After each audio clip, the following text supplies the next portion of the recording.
वहां होने वाले अत्याचारों को बंद करने का एक ही तरीका है और कोई तरीका नहीं। 2 करोड़ बांग्लादेशी मुसलमान इस देश में आवारा कुत्तों की तरह घूम रहे हैं।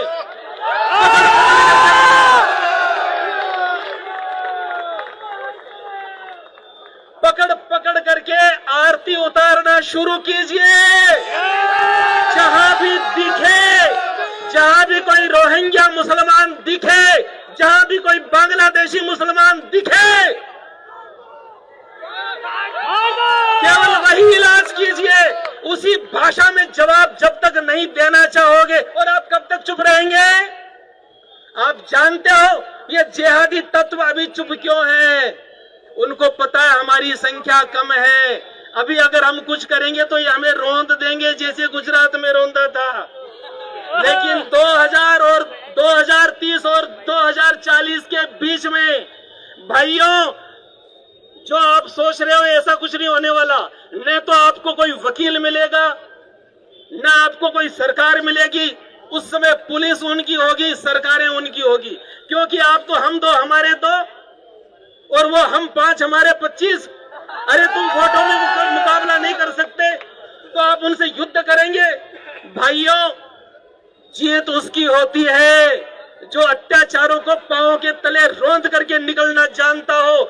जो जाति, जो समाज अपने ऊपर हुए अत्याचारों का बदला नहीं लेता, वो समाज जल्दी खत्म हो जाता है।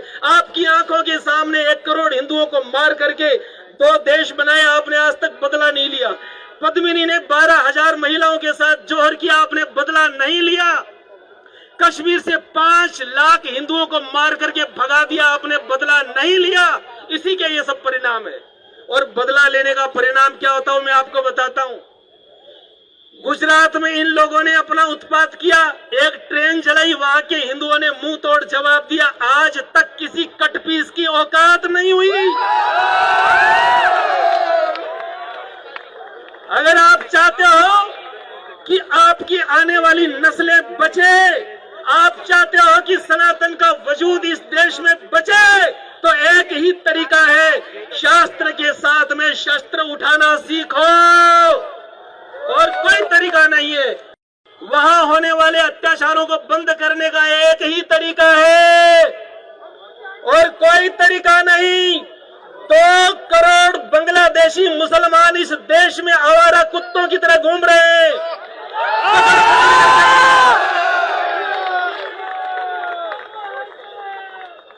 पकड़ पकड़ करके आरती उतारना शुरू कीजिए।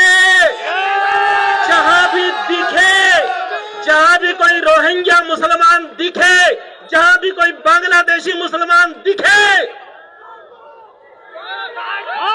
केवल वही इलाज कीजिए। उसी भाषा में जवाब जब तक नहीं देना चाहोगे, और आप कब तक चुप रहेंगे? आप जानते हो ये जिहादी तत्व अभी चुप क्यों हैं? उनको पता है हमारी संख्या कम है। अभी अगर हम कुछ करेंगे तो ये हमें रौंद देंगे, जैसे गुजरात में रौंदा था। लेकिन 2000 और 2030 और 2040 के बीच में भाइयों, जो आप सोच रहे हो ऐसा कुछ नहीं होने वाला। न तो आपको कोई वकील मिलेगा, न आपको कोई सरकार मिलेगी। उस समय पुलिस उनकी होगी, सरकारें उनकी होगी, क्योंकि आप तो हम 2 हमारे 2 और वो हम 5 हमारे 25। अरे तुम वोटों में मुकाबला नहीं कर सकते तो आप उनसे युद्ध करेंगे? भाइयों, जीत उसकी होती है जो अत्याचारों को पांव के तले रौंद करके निकलना जानता हो। जो जाति, जो समाज अपने ऊपर हुए अत्याचारों का बदला नहीं लेता, वो समाज जल्दी खत्म हो जाता है। आपकी आंखों के सामने 1 करोड़ हिंदुओं को मार करके 2 देश बनाए, आपने आज तक बदला नहीं लिया। पद्मिनी ने 12,000 महिलाओं के साथ जोहर किया, आपने बदला नहीं लिया। कश्मीर से 5 लाख हिंदुओं को मार करके भगा दिया, आपने बदला नहीं लिया। इसी के ये सब परिणाम है। और बदला लेने का परिणाम क्या होता है मैं आपको बताता हूं। गुजरात में इन लोगों ने अपना उत्पात किया, एक ट्रेन जलाई, वहां के हिंदुओं ने मुंह तोड़ जवाब दिया। आज तक किसी कटपीस की औकात नहीं हुई। अगर आप चाहते हो कि आपकी आने वाली नस्लें बचे, आप चाहते हो कि सनातन का वजूद इस देश में बचे, तो एक ही तरीका है, शास्त्र के साथ में शस्त्र उठाना सीखो।